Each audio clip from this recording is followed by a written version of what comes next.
বেগম খালেদা জিয়া আমাকে দেশে থেকে দেশের মানুষের সেবা করার জন্য বলেছে। আমিও কথা দিয়েছি দেশে থেকে দেশের মানুষের সেবা করব। আমার সিটিজেনশিপ 16 ডিসেম্বর আমি লন্ডনে ব্রিটিশ সরকারের কাছে একবারে ফেরত দিয়ে চলে আসছি আপনাদের সেবা করার জন্য। আমাদের দল এবং আমাদের জোট জমিয়ত সহ সবাই ধানের শীষে দক্ষিণ পেন্টুগঞ্জ পাড়াগঞ্জের উন্নয়নের স্বার্থে তারা আমাকে ধানের শীষে আপনাদের ভোটের মাধ্যমে আগামীতে যাতে নিজ জলালপুর দক্ষিণ পেন্টুগঞ্জ পাড়াগঞ্জ এইসব এলাকার মানুষের উন্নয়নের স্বার্থে যাতে আমি কাজ করতে পারি। আজকে আমাদের আগামী 12 তারিখ জাতীয় নির্বাচন। এই নির্বাচন না হওয়ার জন্য আরেকটা গোষ্ঠী বিভিন্নভাবে ষড়যন্ত্র করছে, কিভাবে তারা চূড়াই পথে তারা ক্ষমতায় আসতে চায়।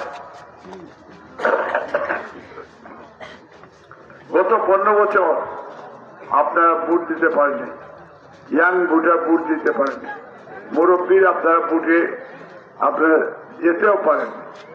এবার এই 15 বছর আন্দোলন করে এই দেশের মানুষের অনেক কষ্ট হয়, অনেকে আপনার জেল জুলুম ভুলিয়েছিল আপনাদের, এবং অনেক মানুষ জুলাই মাসে জুলাই যুদ্ধ তারা জীবন দিয়েছে এই দেশের জন্য।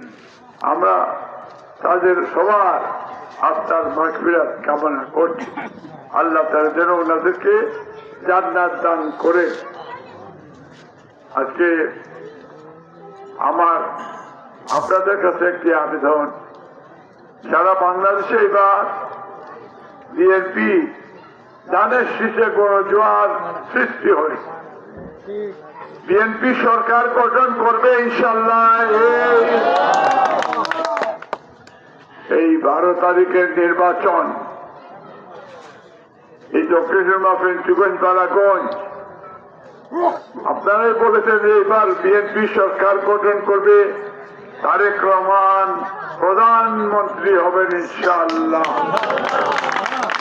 এখন তারেক রহমান প্রধানমন্ত্রী হলে এই যারা মন্ত্রী এমপি যারাই হবে, আমি যদি আপনার এমপি হই, তারেক রহমানের সাথে আমার সুসম্পর্ক রয়েছে, বা অন্যান্য যারা মন্ত্রী হবে তাদের সাথে একটা ভালো সম্পর্ক রয়েছে।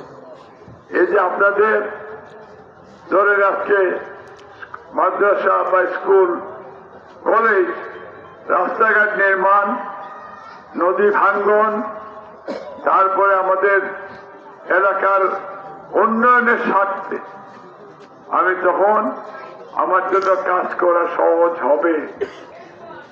এজন্য আমাকে যদি আপনারা ধানের শীষে আপনাদের মূল্যবান ভোট দিয়ে আপনারা জয়যুক্ত করেন, তাহলে আমি আজকে ওয়াদা করে যাই, এই আমার বাড়ি হচ্ছে তেতলি গ্রাম, আমার পিতার নাম হচ্ছে হাজী মোহাম্মদ গনমিয়া, আমার